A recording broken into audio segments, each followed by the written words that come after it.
I'm Sydney, 34 years old, a software engineer living in Seattle.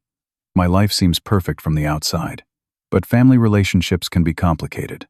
My sister Jessica and I used to be close, but things changed. When Mom called last week, I never expected to hear those words that shattered my heart. "You're not welcome this Thanksgiving." The betrayal stung, but I stood my ground. After all, the $10,800 my sister owed me wasn't just about money. It was about respect. Before I share what happened next, let me know where you're watching from, and hit that like and subscribe button if you've ever had to stand up to family when they treated you unfairly. Growing up in suburban Chicago, our family seemed picture perfect. Dad, Eric, worked as an accountant at a mid-sized firm while Mom, Margaret, taught third grade at the local elementary school. We were solidly middle class, not rich by any means, but comfortable enough. I was the firstborn, and Jessica came along 5 years later. As the oldest child, I naturally fell into the role of the responsible one. My parents had high expectations for me, and I did my best to meet them. I got good grades, joined the math club, and helped around the house without being asked. When I brought home A's on my report card, my parents would nod approvingly, sometimes saying, "That's what we expect from you, Sydney." It wasn't effusive praise, but I understood that they were proud. Jessica, on the other hand, was the baby of the family. From the day she came home from the hospital wrapped in a pink blanket, she seemed to cast a spell over our parents. They doted on her in ways they never had with me. When she cried, they rushed to comfort her. When she wanted a toy, they rarely said no. As she grew older, this pattern only intensified. I remember one particular incident when I was 14 and Jessica was 9. I had spent weeks working on a science fair project about solar energy. I had built a small solar panel that could power a tiny fan, and I was so proud of it. The night before the fair, Jessica wanted to help, and despite my protests, my parents encouraged me to let her. Unsupervised for just 5 minutes, she accidentally broke the solar panel, rendering weeks of my work useless. When I got upset, my mother said, "She was just trying to help, Sydney. Don't make her feel bad." I stayed up all night trying to fix it, but ended up with a mediocre project and a participation ribbon instead of the blue one I had been hoping for. Despite these moments of frustration, our Thanksgiving celebrations were always special. Mom would spend days preparing the perfect turkey. Dad would carve it with theatrical flourish, and the house would fill with the aroma of pumpkin pie and stuffing. We'd go around the table sharing what we were thankful for, and despite our differences, those moments felt genuinely warm and connected. In those early years, I tried to be a good big brother. When Jessica started elementary school, some kids teased her about her red hair.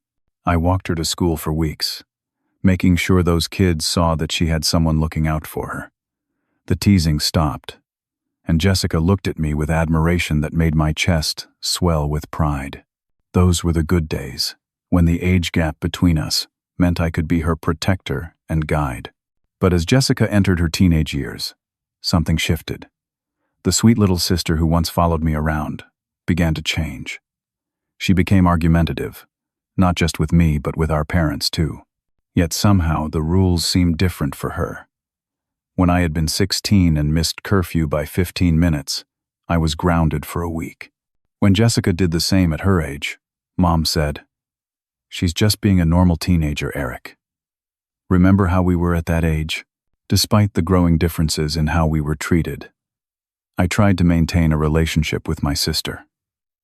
When she had trouble with algebra, I tutored her. When she went through a painful breakup with her first boyfriend, I sat with her and watched terrible reality TV shows until she smiled again. I believed that even with our parents' obvious favoritism, Jessica and I could still have a strong sibling bond. But the older we got, the more apparent the disparity became. For my 18th birthday, I received a card with $50 inside and a pat on the back. For Jessica's 18th, my parents threw a surprise party with 30 guests and gave her a used car they had secretly been fixing up for months. When I mentioned the difference, my mother looked genuinely confused. "Your sister needs more encouragement," she said. "You've always been so independent." That word independent became both a compliment and a burden. Yes, I was independent, but not by choice. I had learned early on that to get what I needed, I often had to figure it out myself. Meanwhile, Jessica was encouraged to rely on our parents for everything from homework help to emotional support to financial bailouts. The pattern was set long before either of us reached adulthood, but its consequences would echo through our adult relationship in ways none of us could have predicted. When college acceptance letters started arriving, I was thrilled to be admitted to a prestigious engineering program in Illinois. My parents congratulated me, but the conversation quickly turned to finances. "We've saved some for your education," Dad explained, "but not enough for the full ride. You'll need to apply for scholarships and probably take out some loans." I understood. College was expensive, and they had 2 children to put through school. I secured a partial scholarship that covered about 40% of my tuition, but that still left a significant gap. I took out federal student loans for most of the remainder and committed to working part-time jobs to cover my living expenses. My college years were a blur of lectures, labs, study sessions, and work shifts. I woke up at 5:30 every morning to open the campus coffee shop, worked until 9, attended classes until 3, studied until 6, and then worked as a teaching assistant in the computer lab until 11 at night. Weekends weren't much different, except I picked up extra shifts at the coffee shop. I was exhausted most of the time, but I was making it work. During those challenging years, I made 2 friends who became my support system. Tyler was my roommate, a business major with a quick wit, who somehow managed to keep our tiny dorm room organized, despite my chaotic schedule. Rachel was a fellow engineering student who formed a study group with me during our brutal thermodynamics class.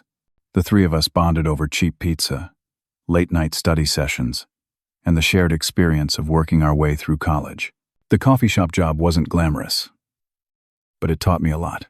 I learned to deal with cranky professors before they'd had their morning caffeine, how to de-escalate when stressed students snapped over a wrong order, and most importantly, how to manage my time down to the minute. My manager, Diane, saw my work ethic and gave me more responsibilities, eventually promoting me to shift supervisor with a small but welcome pay increase. My teaching assistant position in the computer lab opened up a whole new world for me. I had always been interested in computers, but helping other students troubleshoot their programming assignments ignited a genuine passion. I started spending my rare free hours coding small projects of my own, learning new languages, and exploring the rapidly evolving tech landscape. By junior year, I was taking every computer science elective I could fit into my schedule. When I graduated with my engineering degree, I had $45,000 in student loan debt. But I also had a job offer from a growing tech company in Chicago. The starting salary wasn't amazing, but it was enough to begin paying off my loans and rent a small apartment with Tyler, who had also found a job in the city. Around this time, Jessica was starting her freshman year at a state university about 2 hours from our parents' home. She had chosen to major in communications, though she frequently talked about changing her mind. Unlike my experience, my parents had apparently saved enough to cover most of her tuition. She lived in the dorms, had a meal plan, and received a monthly allowance for extras. She didn't have to work during the school year and spent her summers at home or traveling with friends. I tried not to be resentful. Perhaps our parents' financial situation had improved in the 5 years between our college starts. Maybe they had learned from my struggle and wanted things to be easier for Jessica. Whatever the reason, I focused on building my own life and career. As my salary increased, I made a point of sending money home occasionally, especially around the holidays or when I knew big expenses were coming up. I was still paying off my own student loans, but I wanted to show my appreciation for what my parents had been able to provide. Mom always thanked me profusely, sometimes with a note that mentioned how they were using some of it to help with Jessica's school expenses. I never asked for details, assuming these were legitimate costs beyond what they had budgeted. Jessica changed her major 3 times during her 5 years of college. She started in communications, switched to business, then psychology, before returning to communications with a concentration in social media marketing. Each change required extra semesters and additional expenses, which my parents covered without complaint. When Jessica called me during her final year to complain about how stressed she was with her senior project, I sympathized but couldn't help wondering how she would handle the real world if college was overwhelming her. I had been working 60-hour weeks while taking a full course load and somehow managed to graduate on time. But I kept these thoughts to myself, not wanting to sound bitter or superior. After all, different people have different capacities for stress and different circumstances.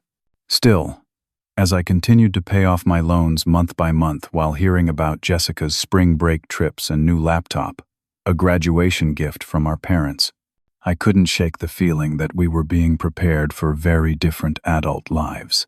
I was learning to be self-sufficient, sometimes painfully so, while Jessica was learning that there would always be someone to catch her when she fell. Neither lesson seemed completely healthy, but at the time, I didn't realize how these patterns would eventually collide. 5 years after graduation, my career was on a steep upward trajectory. I had moved from my entry-level programming position to lead developer, then to project manager. The company was growing rapidly, and I grew with it, taking on more responsibility with each passing year. My reputation for solving complex problems and delivering projects on time earned me recognition not just within the company, but in the broader Chicago tech community. When a major tech firm in Seattle headhunted me for a senior management position with a substantial salary increase, I was torn about leaving Chicago. Tyler and Rachel had become like family, and even though my relationship with my actual family was complicated, moving across the country would make visits even more infrequent. But ultimately, the opportunity was too good to pass up. At 29, I packed up my life and moved to the Pacific Northwest. Seattle's housing market was expensive, but with my new salary and the bonus they offered, I was able to make a down payment on a modest 3-bedroom house in a nice neighborhood. The moment I signed those mortgage papers was one of the proudest of my life. I had come from opening a coffee shop at dawn to owning my own home in less than a decade. That night, I called my parents to share the news, expecting them to be proud. "That's nice, Sydney," Mom said, sounding distracted. "Listen, do you have a minute to talk about your sister?" As it turned out, Jessica had graduated but was struggling to find steady employment. She had worked a few internships that didn't convert to full-time positions and had held 3 different entry-level jobs in the past year, none for more than a few months. She was living in an apartment she couldn't afford in Chicago and had apparently maxed out a credit card that our parents had co-signed for. "We're helping her with rent this month," Dad explained. "But with retirement coming up in a few years, we're concerned about continuing to support her financially." I listened sympathetically, but was unsure what they expected me to do from 2,000 miles away. I had my own financial responsibilities. A new mortgage, the last of my student loans, and saving for my future. Maybe she could look for jobs in a less expensive city? I suggested. The cost of living in Chicago is pretty high for someone just starting out. There was a pause on the line. "Actually," Mom said hesitantly, "we were thinking Seattle might be a good change for her. A fresh start, you know? And with you there, to help her get settled." My stomach dropped. I loved my sister, but the thought of her bringing her chaotic life into my carefully built new one filled me with dread. Still, I couldn't just refuse outright. "I'd need to think about that," I said carefully. "My place isn't that big, and I've been working really long hours with the new job." The conversation ended without resolution, but it was the first of many. Over the next few months, my parents brought up the idea repeatedly, each time with increasing urgency. Jessica had been asked to leave her apartment due to noise complaints and late rent. Jessica had lost another job. Jessica was feeling depressed and needed a change of scenery. The Thanksgiving 3 years ago was when it all came to a head. I had flown back to Chicago for the holiday, and Jessica spent the entire dinner talking about how amazing Seattle sounded and how she had always wanted to live there. "Sydney has that big house all to himself," she said, looking pointedly at me across the turkey. "It would be silly for me to pay rent somewhere else when he has 2 extra bedrooms." Put on the spot in front of our extended family, I reluctantly agreed that Jessica could stay with me temporarily 3 months maximum while she looked for work and got her own place. The relief on my parents' faces made me think I had made the right decision, despite my reservations. 2 weeks later, Jessica arrived at my doorstep with 6 suitcases and her cat, Neptune, which she had conveniently failed to mention before. I helped her settle into the larger of my 2 spare bedrooms and gave her a key, along with a verbal overview of house rules. Clean up after yourself. No parties. Quiet hours after 10 on weeknights, because I had early meetings, and no smoking inside. For the first few weeks, things were relatively smooth. Jessica spent her days allegedly job hunting and exploring the city. I rarely saw her because of my work schedule, and when we did cross paths in the evenings or on weekends, she was pleasant enough, if somewhat messy. But as 1 month turned into 2, patterns emerged that concerned me. Jessica was sleeping until noon most days. Her room was overtaken by shopping bags from expensive stores. I would come home to find dishes piled in the sink and her things scattered throughout the common areas. Most concerning, I often noticed evidence of people having been in the house while I was at work. Extra coffee cups in the sink, unfamiliar jackets left on the couch, the distinct smell of marijuana, lingering despite my no-smoking rule. When I finally sat Jessica down to discuss these issues, she became defensive. "You sound just like Mom and Dad," she said, rolling her eyes, always nagging about everything. "I'm an adult, Sydney. I don't need you monitoring my every move." "I'm not monitoring you," I explained as calmly as I could. "But this is my house, and I have reasonable expectations about how it's treated." "Your house, your rules, right?" she snapped. "Must be nice to be so successful that you can lord it over everyone else." The conversation deteriorated from there. When I brought up her job search and the approaching end of our 3-month agreement, she burst into tears and accused me of wanting to throw her out on the street.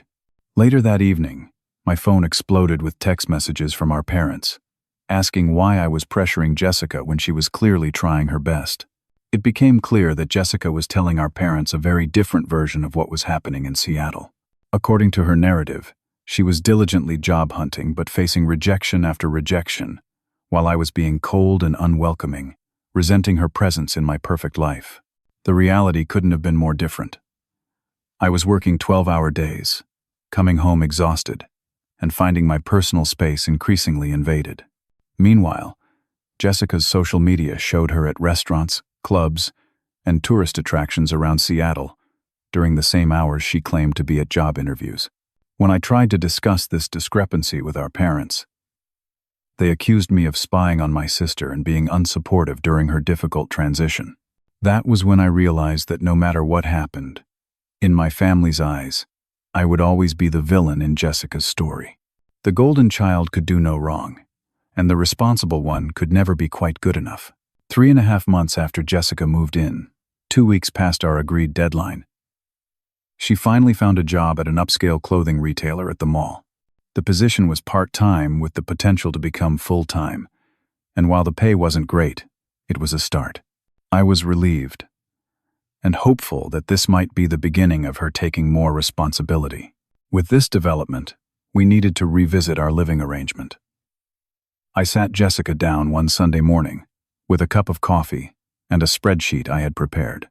"Now that you have income, we should discuss a more formal arrangement if you're going to stay longer," I explained.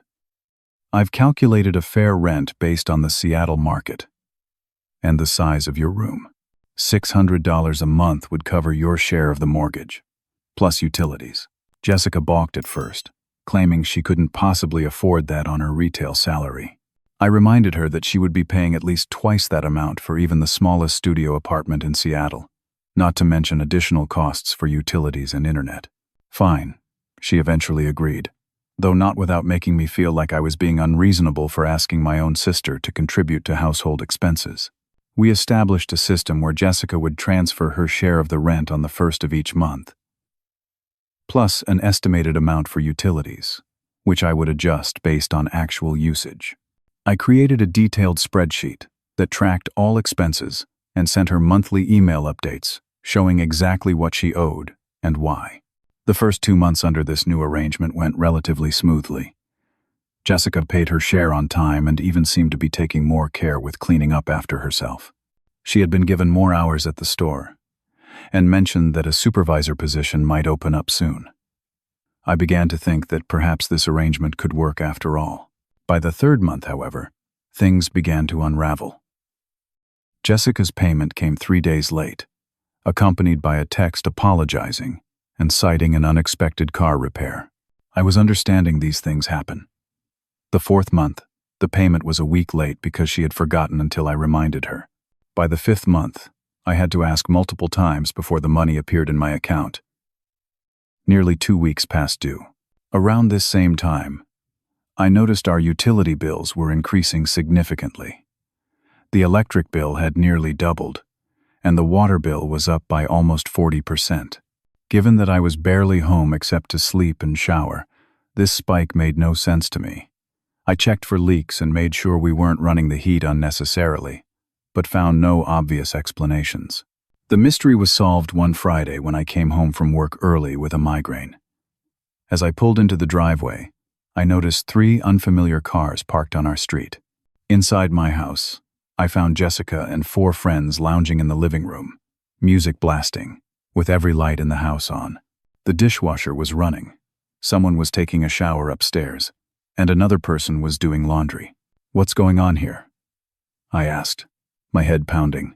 Jessica looked up, surprised to see me. "Oh, hey.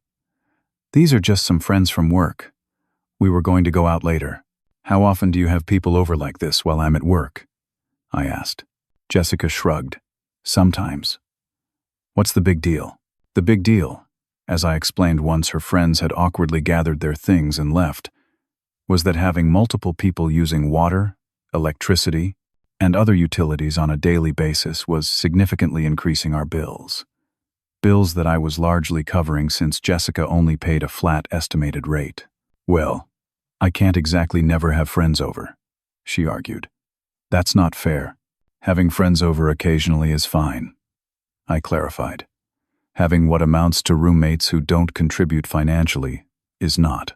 Jessica promised to be more mindful, but over the next few weeks, I continued to notice signs that people had been in the house while I was at work.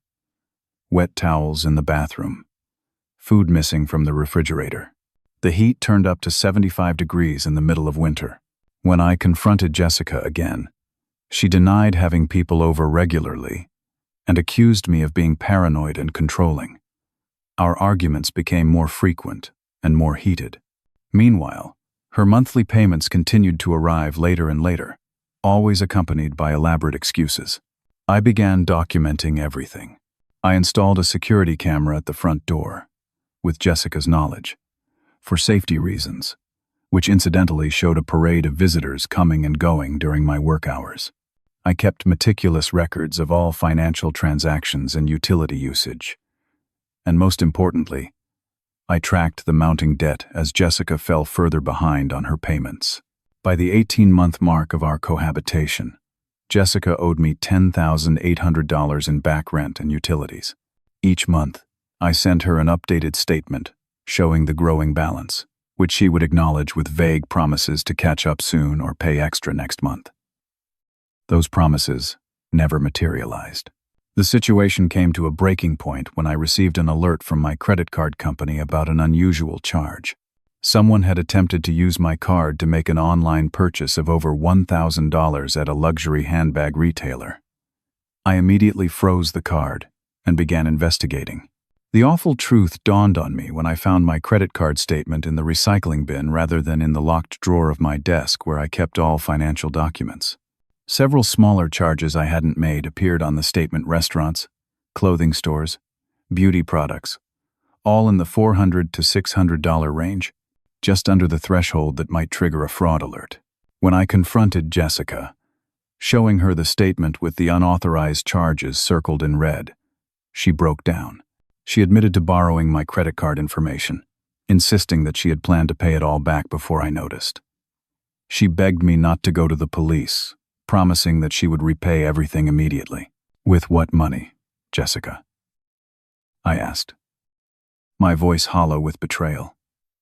You already owe me nearly $11,000 that you haven't been able to repay. I'll figure it out, she insisted. Just give me some time.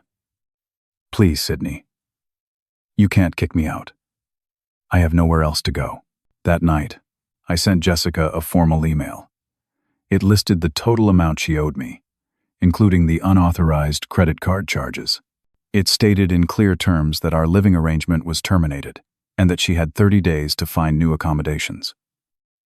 And it outlined a repayment plan that would begin immediately, regardless of where she lived. Her response was to call our parents and tell them I was heartlessly evicting her. My phone rang at 11:30 that night. Mom was crying, Dad was shouting in the background, and I sat on my bed with my head in my hands, wondering how I had become the villain in this story. How could you do this to your sister? Mom demanded through tears. After everything we've done for you, this is how you repay us? By throwing your own blood out on the street? I tried to explain the situation calmly. I told them about the missed payments, the unauthorized use of my credit card, the constant boundary violations, but they weren't listening. She made a mistake, Sydney. People make mistakes. She's your little sister. You're supposed to protect her, not punish her for every little thing. Stealing thousands of dollars from me isn't a little thing, Mom, I replied, my patience wearing thin. And this isn't about punishment. It's about consequences for actions and basic respect. Dad got on the phone then, his voice tight with anger. You've always been jealous of the attention Jessica gets. Ever since you were kids, we thought you had outgrown that pettiness, but clearly we were wrong. The conversation went downhill from there. My parents couldn't or wouldn't see the situation from my perspective. In their eyes, I was the financially stable older brother who had enough resources to support my struggling sister indefinitely. The fact that I had worked incredibly hard for everything I had seemed irrelevant. The fact that Jessica had taken advantage of my generosity and broken my trust was dismissed as youthful indiscretion. Over the next few days, the situation escalated further. Jessica apparently called every relative in our extended family, spinning a tale of woe about her cruel brother who was throwing her out with nowhere to go because she was a little late on rent.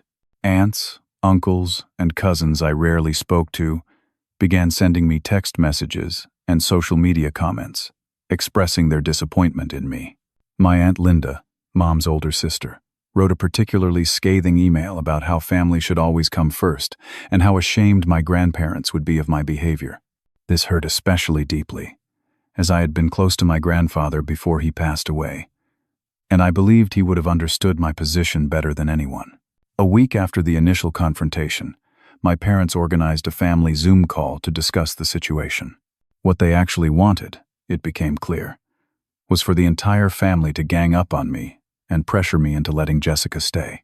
I reluctantly joined the call to find not just my parents and Jessica, but also 2 aunts, an uncle, and 3 cousins all looking solemn and concerned. Mom facilitated, giving Jessica the floor first to explain her side of the story. Through carefully timed tears and strategic voice breaks, Jessica painted herself as a young woman, trying her best in a difficult economy, working hard at her retail job while seeking better opportunities. She claimed she had only been a few days late with rent once or twice because of unexpected expenses. She made no mention of the unauthorized credit card usage or the constant stream of friends using my utilities. When it was my turn to speak, I shared my screen and showed the meticulously documented payment history, complete with dates, amounts, and running totals of what was owed. I explained the agreement we had made when she first got her job, and how consistently it had been broken. "This isn't about a few days late once or twice," I said firmly. "This is about a pattern of financial irresponsibility and dishonesty that has been going on for 18 months. My Uncle Mark interrupted before I could continue. "Sydney, spreadsheets and contracts are for business relationships, not family. You can't treat your sister like she's some tenant off the street." "I didn't," I replied. "If she were some tenant off the street, I would have evicted her after the third late payment. I've been more than patient because she is my sister." The conversation went in circles. Every point I made was deflected or minimized.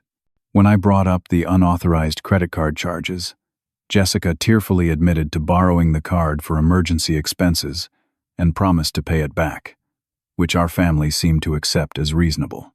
The most frustrating moment came when Jessica claimed she had been faithfully paying all the utility bills as agreed. "I've never missed a payment for electricity or water," she insisted, looking directly into the camera. "I've been responsible for those since day one." This was a blatant lie, and I said as much, showing my utility payment records from my online banking account. But Jessica doubled down, claiming she had been paying the utility companies directly, rather than reimbursing me as we had originally agreed. The call ended with nothing resolved. My family was firmly on Jessica's side, and I was painted as a cold-hearted businessman who cared more about money than his own sister's well-being. After hanging up, I sat in my home office, staring at the spreadsheet of Jessica's debt and feeling utterly alone. Then something Jessica had said during the call nagged at me. She claimed to have been paying the utilities directly to the companies. It was a lie. I knew it was a lie, because I had been paying those bills from my own account every month, but something about the specificity of the claim bothered me. I logged into my accounts for the electric, water, and internet companies, and reviewed the payment history for the past 18 months. As expected, every payment had come from my bank account. There wasn't a single payment from Jessica or any other source. But then I noticed something else. For each utility, there was an option to add authorized users to the account people who could access account information without being able to make changes. And on each account, there was an additional user I hadn't added. Jessica M., with an email address I recognized as my sister's. She had added herself as an authorized user to all my utility accounts, giving her access to the statements and payment history. She could see exactly how much the bills were and when I paid them. This wasn't just casual dishonesty. It was calculated deception. Armed with this information, I confronted Jessica directly. I showed her the account access logs and asked for an explanation. For once, her confidence faltered. She tried to deny it at first, then claimed she had added herself to the accounts to keep track of her share of the expenses. "That doesn't explain why you told everyone you've been paying these bills when you haven't," I said, my voice steady despite my inner turmoil. Jessica's eyes filled with tears, real ones this time, not the performative crying she had displayed on the family call. "I didn't know what else to say," she admitted quietly. "Everyone expects me to be independent like you, but I'm not. I can't do what you do. I never could." It was the closest thing to honesty we had shared in months, maybe years. But it was too late to repair the damage that had been done. That evening, my phone rang again. I answered, expecting another round of accusations from my parents. Instead, my mother's voice came through, unnaturally quiet and controlled. "Sydney," she said, her tone sending a chill down my spine. "Your father and I have discussed this situation at length. We want you to know that we're very disappointed in your treatment of your sister." I started to defend myself, but she continued as if she hadn't heard me. "We've decided that, if this is how you behave toward family, perhaps it's best if we take a step back from our relationship for a while." She paused, and when she spoke again, her voice was barely above a whisper. "You're not welcome this Thanksgiving." The words hit me like a physical blow. Despite everything, I had never imagined they would go this far. "I understand," I replied, surprising myself with the steadiness of my voice. And I want you and Dad to understand something too. I love Jessica, but I won't be taken advantage of anymore. She has 30 days to move out. And if she doesn't pay back what she owes me, I'll be pursuing all legal options to recover that money. Fine. But don't expect my $10,800 to just disappear. I hung up before she could respond, my hands shaking but my resolve stronger than ever. The next morning, I woke up with a clarity I hadn't felt in months. The pain of my family's rejection was still there, a dull ache behind my ribs, but alongside it was a sense of purpose. I had spent too long allowing my family's distorted dynamics to make me doubt myself. It was time to stand up for what was right, regardless of their approval. My first step was to consult with a lawyer. I found a firm specializing in tenant-landlord disputes and booked a consultation for that afternoon. The lawyer, Maria Rodriguez, listened carefully to my situation, occasionally wincing at particularly egregious details. Even though you didn't have a formal lease, your sister established tenancy by living there and paying rent, she explained. That means you need to follow proper eviction procedures, which in Washington state requires giving at least 20 days written notice. I showed her the email I had already sent Jessica, which Maria confirmed was legally sufficient notice. She also advised me on how to handle the debt Jessica owed me, suggesting a demand letter as the first step toward potential small claims court action if necessary. What about the credit card fraud? I asked. Maria's expression turned serious. That's a criminal matter, not just civil. You could file a police report, and she could potentially face charges. It would be up to the prosecutor to decide whether to pursue the case, but it's certainly within your rights to report it. The thought of Jessica facing criminal charges made my stomach turn, despite everything. Let's start with the civil approach, I decided, but I want her to know that reporting the fraud remains an option if she doesn't cooperate with the repayment plan. Armed with this legal advice, I returned home and drafted a formal demand letter with Maria's guidance. It detailed the exact amounts owed, with itemized statements showing each missed or partial rent payment, utility costs, and unauthorized credit card charges. It proposed a repayment plan of $300 monthly until the debt was cleared, with the first payment due immediately. And it made clear that failure to agree to these terms would result in both eviction proceedings and potential criminal charges for the credit card fraud. I printed 2 copies, signed them both, and left them on Jessica's bed along with copies of all supporting documentation. Then I texted her to let her know the documents were waiting and that I expected a response by the end of the day. Jessica's reaction was not what I expected. Rather than another tearful confrontation or angry denial, she simply avoided coming home. For 3 days, she didn't return to the house at all, presumably staying with friends. She didn't respond to my texts or emails. When she finally did come home, it was with 4 friends in tow, all carrying cases of beer and talking loudly about having a proper send-off party. I intercepted them in the entryway. "This is not happening," I said firmly. "Jessica, we need to talk about the documents I left for you." Alone. Her friends exchanged awkward glances, but Jessica just laughed. "Relax, Sydney. It's Friday night. We'll keep it down. Promise." "No," I insisted. "They need to leave. Now." One of her friends, a tall guy with a neck tattoo, stepped forward.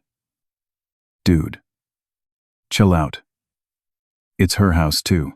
"Actually, it's not," I replied, standing my ground. "And if all of you aren't out of here in the next 5 minutes, I'll be calling the police to report trespassing."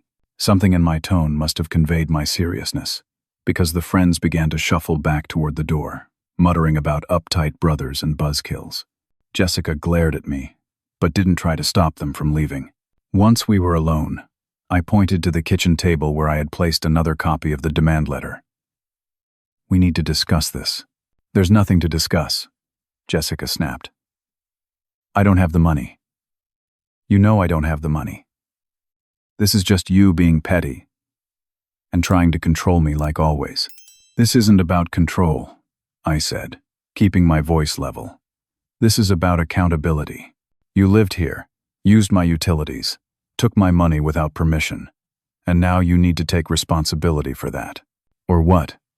she challenged. "You'll sue your own sister? Put me in jail? Go ahead. See how Mom and Dad react to that. They already think you're awful for kicking me out.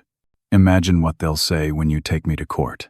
Her confidence made my blood boil, but I refused to lose my temper. What Mom and Dad think doesn't change what's right. You have 25 more days to find a new place to live, and you have until tomorrow to sign this repayment agreement, or I will be pursuing all legal options available to me. Jessica stormed out of the kitchen and slammed her bedroom door. An hour later, loud music began blaring from her room, continuing well past midnight despite my requests to turn it down. This became the new pattern over the next week. Jessica would invite friends over at all hours, leave messes throughout the house, play loud music, and generally make my home as uncomfortable as possible. It was clear she was trying to provoke me into doing something that would make me look unreasonable. I responded by documenting everything. I kept a detailed log of noise disturbances, property damage, and house rule violations. I saved text messages showing my reasonable requests for her to respect the house rules during her remaining time there. And I continued to be firm about the move-out date and repayment plan. During this tense period, I noticed something odd on Jessica's social media. While she was telling me and our family that she couldn't possibly afford to move out or repay her debt, her Instagram showed her picking up a brand new car, not a used economical model, but a shiny compact SUV that had to cost at least $30,000. There were also posts showing new designer clothes, expensive restaurant meals, and weekend trips to nearby Vancouver. I took screenshots of everything and added them to my growing file of evidence. If this did end up in court, I wanted to be prepared to show that Jessica's claims of financial hardship were dubious at best. As the move-out date approached, Jessica made no visible efforts to pack or look for a new place. When I asked about her plans, she would shrug and say vague things like "I'm working on it" or "Don't worry about me." I began to suspect she was planning to simply ignore the deadline, betting that I wouldn't have the heart to force her out. 3 days before the deadline, I made my final move. I sent Jessica a formal email, copied to my lawyer, stating that on the move-out date, all utilities in the house, electricity, water, internet, and cable would be shut off until the property was vacant and ready for new occupants. I cited safety and liability concerns as the reason, which my lawyer had confirmed was a legitimate basis for such action. Jessica burst into my home office an hour later, waving her phone with the email displayed. "You can't do this. It's illegal to turn off utilities to force someone out." "Actually, I can," I replied calmly. "I'm not turning them off to force you out. I'm turning them off because the house will be vacant after your move-out date. If you choose to stay illegally after that date, that's your decision. But I'm not obligated to provide services for someone who is essentially trespassing. I'll tell Mom and Dad. I'll tell everyone what you're doing." "Go ahead," I said, finally allowing some of my frustration to show. "Tell them how you've stolen from me, lied about paying bills, and refused to take responsibility for any of it. While you're at it, explain the new car and designer clothes you've been flaunting on Instagram while claiming you can't afford rent." Jessica's face flushed. "You've been stalking my social media." "That's creepy, Sydney. It's public, Jessica. Just like the truth about all of this will be if you force me to take legal action." She stormed out again. But this time, there was a note of uncertainty in her anger. She knew I wasn't bluffing anymore. The next day, I came home from work to find Jessica and 2 of her friends packing boxes. She didn't speak to me, and I didn't press the issue. The day after that, more of her things disappeared, loaded into her new car and a friend's pickup truck. On the morning of the deadline, I woke up early and prepared for work as usual. Jessica's bedroom door was open, and I could see that most of her belongings were gone. There was no sign of her, but Neptune's cat carrier and litter box were still in the corner of the room. I texted her, "Are you coming back for the rest of your things and Neptune today?" Her reply came an hour later. "Can't. Working. We'll get them tomorrow. Tomorrow the utilities will be off as per my email," I reminded her. "And you no longer have permission to enter the property. Today is your last chance." She didn't respond until late afternoon. "Fine. We'll be there at 7. Don't be home." I considered insisting on being present while she collected the last of her things, but ultimately decided it wasn't worth the inevitable confrontation. I texted back that I would be out from 6:30 to 9, and that I expected all of her belongings to be removed and her key left on the kitchen counter. When I returned home that evening, Jessica's room was indeed empty, though not clean. The key was on the counter as requested, along with a note that simply read, "Fine, but don't expect your $10,800, I said, while shutting down all utilities my sister claimed she was paying. The childish attempt to throw my words back at me might have been amusing if it wasn't so predictable.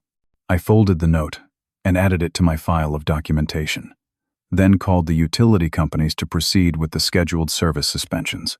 As I spoke with the customer service representative at the electric company, finalizing the temporary shutdown, I felt no triumph, only a sad resolution. This wasn't how I had wanted things to end with my sister, but it was the consequence of her choices, not mine. The first few days after Jessica moved out were strangely quiet. I had grown so accustomed to the chaos she created that the peace felt almost eerie. The house was mine again, but it needed work. Jessica had left her room in a state that could generously be described as lived in, and more accurately as trashed. The carpet had several stains. There were small holes in the walls from improperly hung decorations, and the closet door was hanging off its track. Rather than letting it frustrate me, I threw myself into restoration projects. I hired professional cleaners for a deep clean of the entire house, then spent a weekend patching walls, repainting, and having the carpets professionally cleaned. By the time I was finished, the room looked better than it had when I first bought the house. With the space restored, I made a decision that surprised even me. I decided to rent out the room properly. I had always valued my privacy and space, which was part of why Jessica's invasion had been so difficult. But I also recognized that the extra income would be significant, especially since it seemed unlikely I would ever recover the money Jessica owed me.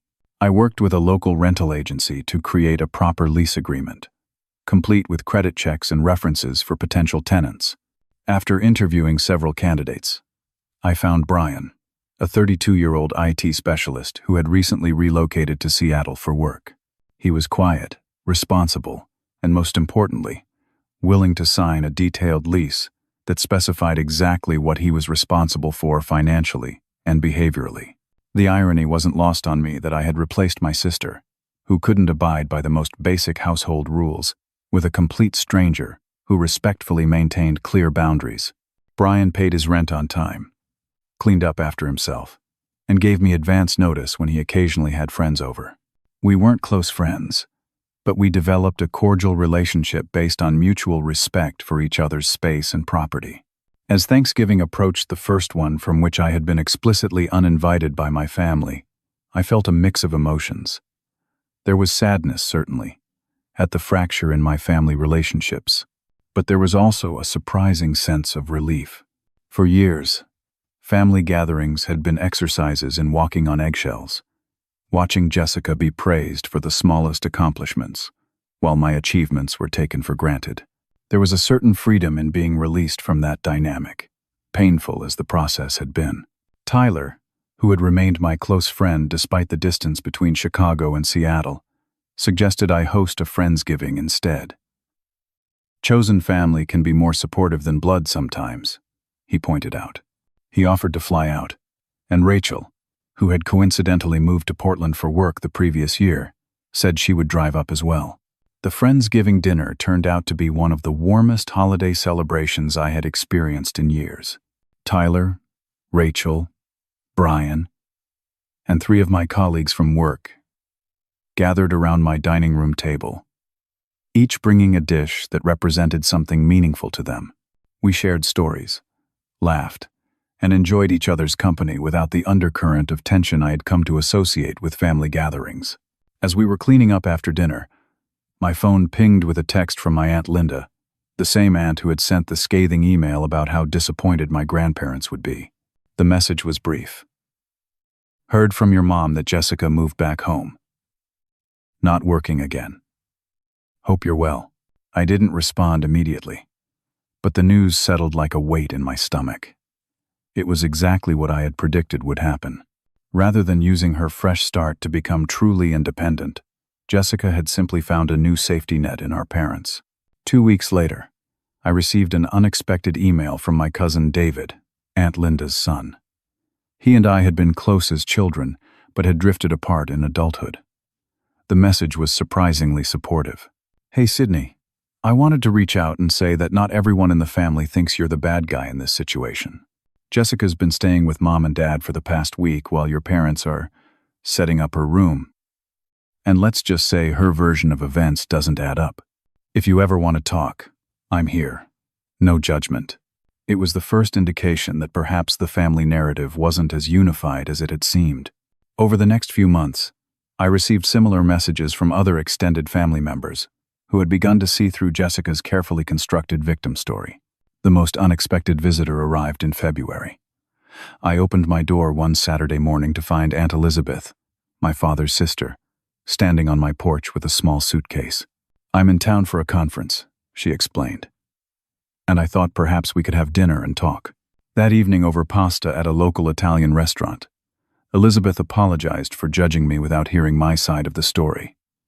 Your father can be blind when it comes to Jessica, she said carefully. He always has been.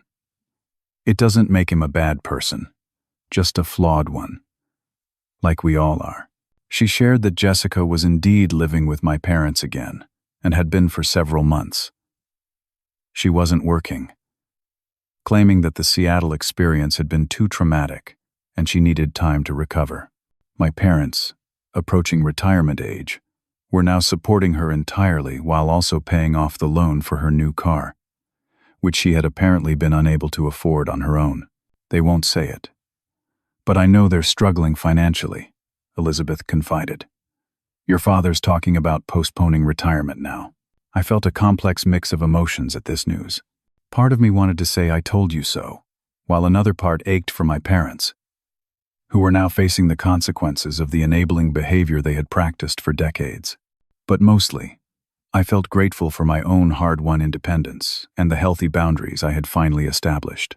In the months that followed, I focused on my own growth and healing. I started seeing a therapist to work through the complicated feelings surrounding my family relationships. I explored new hobbies, made new friends, and even started dating again after a long period of being too consumed by work and family drama to consider a romantic relationship. The debt Jessica owed me remained unpaid, and I eventually made peace with the likelihood that it would never be repaid. The money wasn't insignificant, but the lessons I had learned were worth far more. I had discovered my own worth, learned to establish and maintain healthy boundaries, and recognized that love doesn't have to mean enabling harmful behavior. 6 months after Jessica moved out, I received a rare direct call from my father. His voice sounded older, more tired than I remembered. Sydney, he said, without preamble, I think we may have been too hasty in our judgment of the situation with your sister. It wasn't quite an apology, but from my proud father, it was significant. We're having some financial challenges, he continued. Your mother wants to retire next year. But with Jessica's expenses, well, it's complicated. I let the silence stretch, unsure what he was asking of me. I'm not calling to ask for money, he finally clarified, though I suspected that had been the original intent. I think we should talk, as a family, maybe after things have cooled down a bit. I told him I would think about it, and I meant it. The hurt hadn't disappeared, but I had reached a place where I could consider reopening communication without sacrificing the boundaries I had worked so hard to establish. Looking back on everything that happened, I realized that the most valuable lesson wasn't about money or even family dynamics. It was about self-worth. For too long, I had measured my value by my family's validation, always trying to earn approval that seemed perpetually out of reach. In standing up for myself, I had finally recognized that my worth wasn't determined by their perception of me. True love, whether from family, friends, or partners, doesn't require you to diminish yourself or accept mistreatment. It encourages growth, respects boundaries, and acknowledges both strengths and weaknesses with compassion.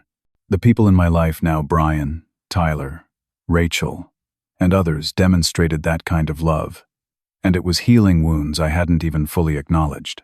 As for Jessica, I had come to accept that I couldn't change her or our parents' relationship with her. All I could control was how I responded and what boundaries I maintained. Perhaps someday she would take responsibility for her actions, and our relationship could heal.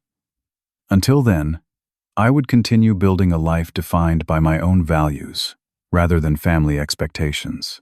Today, my house is peaceful. My career continues to thrive. I've even started volunteering as a mentor for young people from disadvantaged backgrounds who are pursuing careers in technology. Helping others navigate the challenges I once faced has brought unexpected joy and purpose to my life. The money Jessica owes me is still gone, but what I gained in self-respect and wisdom has been worth every penny. Standing up for yourself isn't selfish. It's necessary. Setting boundaries isn't cruel, it's healthy. And sometimes, the family you choose is more nurturing than the one you're born into. Have you ever had to stand up to family members who treated you unfairly? Or found yourself constantly giving to someone who never seemed to appreciate it? Share your experience in the comments below. If this story resonated with you, please hit the like button and subscribe to hear more real-life stories about navigating difficult relationships and finding your worth. Thank you for listening to my journey. And remember, you deserve respect, regardless of who it's coming from.